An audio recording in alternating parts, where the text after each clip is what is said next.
డబ్బు, అనారోగ్యం, ఉద్యోగం, వ్యాపారం అప్పులతో బాధపడుతున్నారా? వెంటనే ఈ వెబినార్ లో జాయిన్ అవ్వండి. నమస్తే, వెల్కమ్ టు సుమన్ టీవీ. ప్రస్తుతం మనతో పాటు ఉన్నారు business analyst doctor Nandi Rameshwar Rao గారు. నమస్తే సార్. నమస్తే అమ్మ. సార్, చాలామంది బంగారం తాకట్టు పెడుతూ ఉంటారు.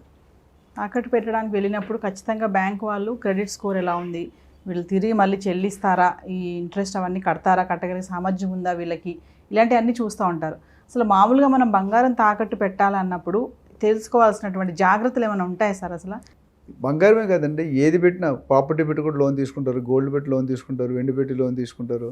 ఎక్కడికి వెళ్ళినా కొన్ని పారామీటర్స్ అయితే కంపల్సరీ చెక్ చేయాల్సిన అవసరం ఉంది. ఎందుకంటే గోల్డ్ అనేది సెంటిమెంటల్.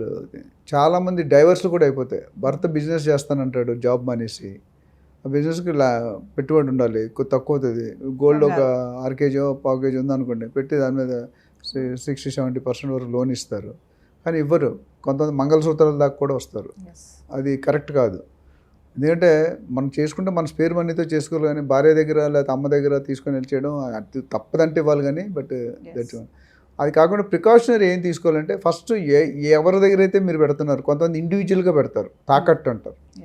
ఇప్పుడు డబ్బు గ్రామంలో పంచాయతీ ప్రెసిడెంట్, మున్సిపో ఎవరో ఉంటారు, వాళ్ళు జనరల్గా డబ్బులు ఉన్న వాళ్ళు ఉంటారు. కాబట్టి వాళ్ళు ఇచ్చేసి వాళ్ళు ఎంత ఇస్తున్నారో ఏం రాస్తున్నారో తెలియదు, బ్లాంక్ పేపర్ని సంతకం పెడతారు మీరు, which is wrong. Blank paper మీద ఎప్పుడు సంతకం పెట్టకూడదు. తర్వాత ఏమైనా రాసుకోవచ్చు. కానీ నేను సో ఇక్కడ రెండు కోణాల్లో మనం, ఒకటి ఇండివిజువల్కి ఇస్తే ఎట్లా, బ్యాంకులో పెడితే ఎట్లా. సో బ్యాంకులో పెడుతున్నారు, బ్యాంకులో పెడితే అది బ్యాంక్ రెప్యుటేషన్ ఏంటి, ఎన్ని రోజుల నుండి మార్కెట్లో ఉంది, కస్టమర్స్ దాని గురించి ఏమనుకుంటారు. ఈ రోజుకి మీరు చూస్తే నేషనల్ బ్యాంక్కి వెళ్తే డీడీ కావాలంటే 6 గంటల సేపు పడుతుంది. అదే మీరు ప్రైవేట్ బ్యాంక్కి వెళ్ళారనుకోండి, ఐసిఐసిఐ చూసి 5 మినిట్స్లో ఇస్తాడు. సర్వీస్ చూడండి, హాస్పిటాలిటీ, కూర్చోమ్మా నువ్వు అంటాడు. కానీ వీళ్ళు yes madam whatever lot of private and government. నేను మొన్న థాయిలాండ్ వెళ్ళాను, బ్యాంకాక్ పట్టామని వెళ్ళినప్పుడు I was shocked. 80% are ladies are working, gents are not working ఎక్కువ. రెండోది ఇంపార్టెంట్ ఫ్యాక్ట్ అంటే వెరీ స్మైలింగ్, టెన్షన్ అనేది లేదు ముఖం మీద, కూల్గా హాస్పిటల్ నవ్వుతూ. ఒక్కడ హార్న్ కొట్టలేదండి రోడ్డు మీద. నేను అన్ని రోజులు 1 వీక్ ట్రావెల్ చేశాను, not even a single horn. మనోడు ఒక్క సెకండ్ ఆగితే భయంకరమైన టార్చర్ ఉంటుంది. అంటే అక్కడ హార్న్ కొడితే ఫైన్ అంట. యూ కెనాట్ ఎంతైనా అంటే ఒకటే లేను, ఒకటే అనగా మళ్ళీ ఈ సందులు ఆ సందులు దూరడం ఉండదు. Discipline, what I'm saying discipline, అది ఇంపార్టెంట్. ఇక్కడ మీరు వెళ్ళినప్పుడు కూడా బ్యాంక్ది తాలూకా హిస్టరీ, బిల్డర్ రియల్ ఎస్టేట్లో ఏమన్నా బిల్డర్ హిస్టరీ అన్నాం, ఏజెంట్ దగ్గర ఏజెంట్ హిస్టరీ అండి. ఇక్కడ బ్యాంక్ హిస్టరీ. ఇప్పుడు ప్రుడెన్షియల్ బ్యాంక్ అని ఉండేది ఒకటి, చాలా పెద్ద బ్యాంక్, 80 years బ్యాంక్.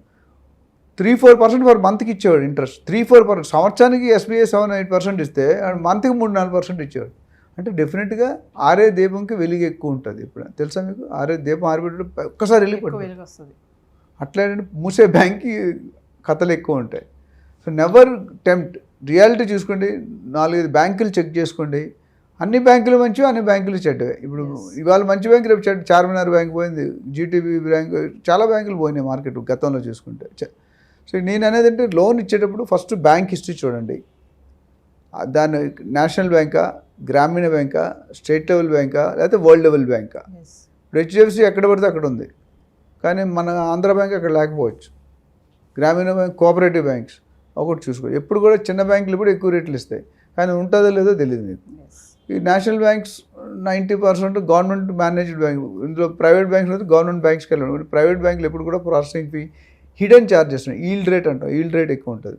ఇక్కడ గోల్డ్కి వచ్చేసరికి వాళ్ళు ఫస్ట్ చూసుకోవాల్సింది అంటే వీళ్ళు ఇచ్చిన క్వాలిటీకి టెస్ట్ చేసుకొని సర్టిఫికేట్ పెట్టుకోవాలి. ఇప్పుడు గోల్డ్లో పక్కపక్కనే షాపులు ఉంటాయి, వీడి రేట్ ఉంటుంది, వాడి రేట్ ఉంటుంది, వేరేగా ఉంటుంది. అంటే అందులో గోల్డ్ కంటెంట్ కాంపోజిషన్ తీసుకుంటే దాంట్లో కాపర్ ఎంత ఉంది అవన్నీ క్యాలిక్యులేట్ చేస్తుంటుంది, పర్సంటేజ్ ప్యూరిటీ ఎంత ఉందని.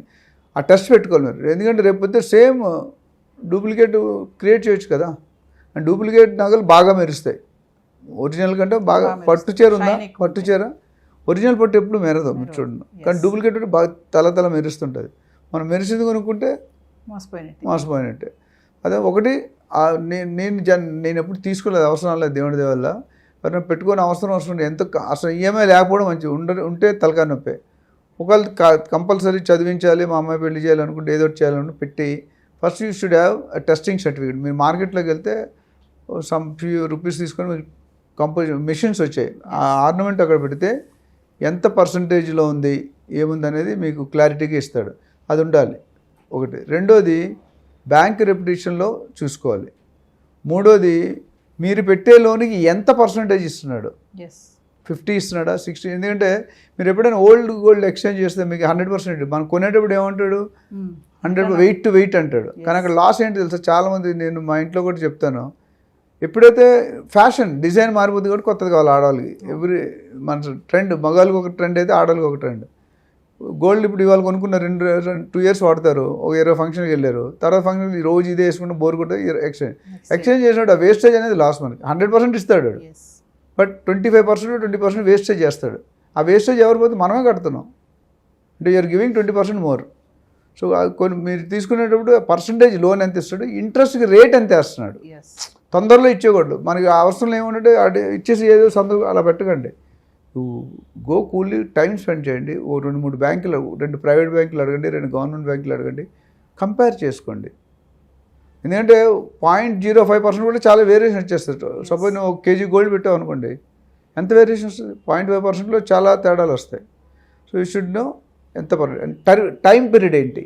ఒకటి ఇంట్రెస్ట్ రేటు, ఒక టైం. ఇప్పుడు కారు ఉందనుకోండి, ఇన్సూరెన్స్ కట్టినప్పుడు నేను చెప్పినట్టు ఒకేసారి కడితే ఒకలాగా ఉంటుంది, కాంపరెన్స్ ఒకలా ఉంటుంది, ఇండివిజువల్ మామూలుది ఒకటి ఉంటుంది, సింపుల్. అలా ఇక్కడ కూడా మీరు ఎన్ని సంవత్సరాలు తీసుకుంటున్నారు అనేది అది ఇంపార్టెంట్. అదే బ్యాంక్ తరఫున ఏం చూస్తారంటే అసలు ఈయన సిబిల్ స్కోర్ ఎట్లా ఉంది. యాక్చువల్లీ మన ప్రాపర్టీ పెడుతున్నాం. ఇల్లు అంటే లోన్, ఇల్లు మనం పెడతాం డాక్యుమెంట్స్, గోల్డ్ అంటే గోల్డ్ పెడతాం. కానీ అయినా సరే మనల్ని క్వశ్చన్లు అడుగుతాడు ఆయన.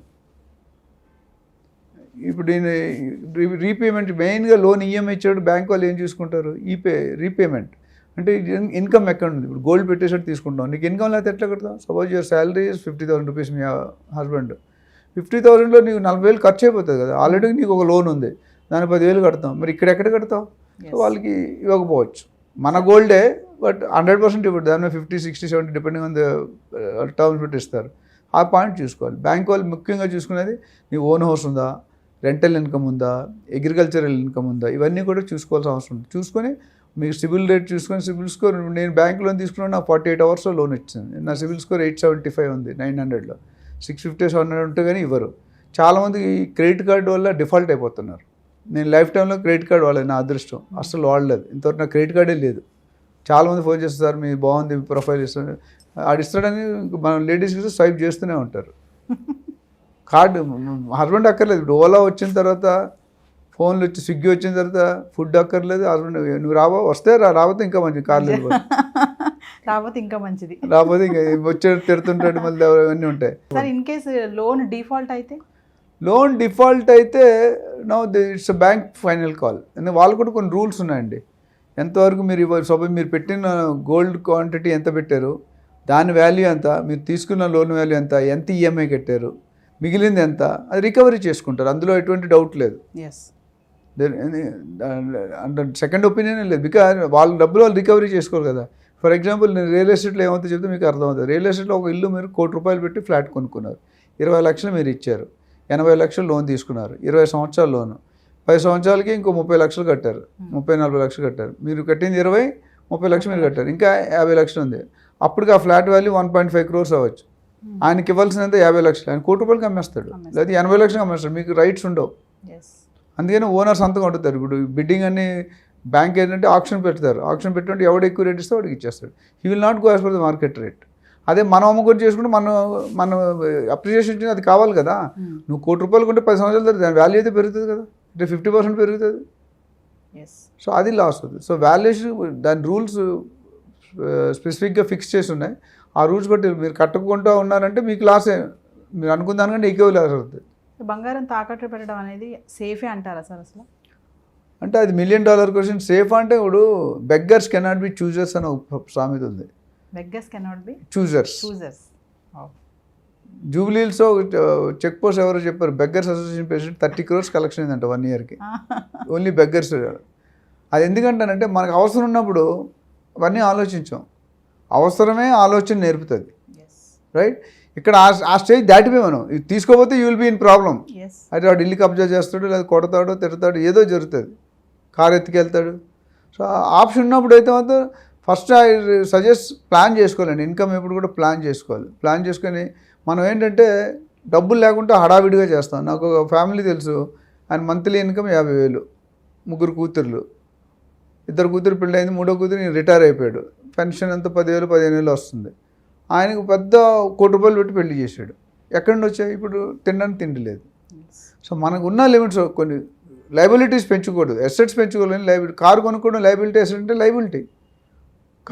కారు ఉంది, బైక్ ఉంది. కారు ఓన్లీ ఫ్యామిలీకి తీసుకెళ్ళి కూడా వెళ్తాడు ఆయన. మామూలు బైక్ వెళ్తాడు అంటే నెలకు 1 రోజు 2 రోజులు తెస్తాడు. బట్ 10 లక్షలు 20 లక్షలు పెట్టి కారు కొన్న దాని మీద అదే 10 లక్షలు బ్యాంకులో ఉంటే ఇప్పుడు ఎసెట్స్ పెంచుకోవాలి. ఎసెట్ వేరు, లైబిలిటీ వేరు. కొంత వాచెస్ 10 లక్షల వాచ్ పెట్టుకుంటారు. ₹1000 వాచ్ కూడా ఉంది, 10 లక్షల వాచ్, 2 వాచ్లే. Purpose time. సో ఓవరాల్ ఏంటంటే తాకట్టు అసలు ఈఎంఐ ప్లాన్ చేసుకోకూడదు. చాలామంది ఏమంటే అప్పు ఉంటే మంచిది, కొంతవరకు ఉండాలి. అప్పు మన తల మించి ఉందనుకోండి, you will be in problem. Thank you sir. Thank you.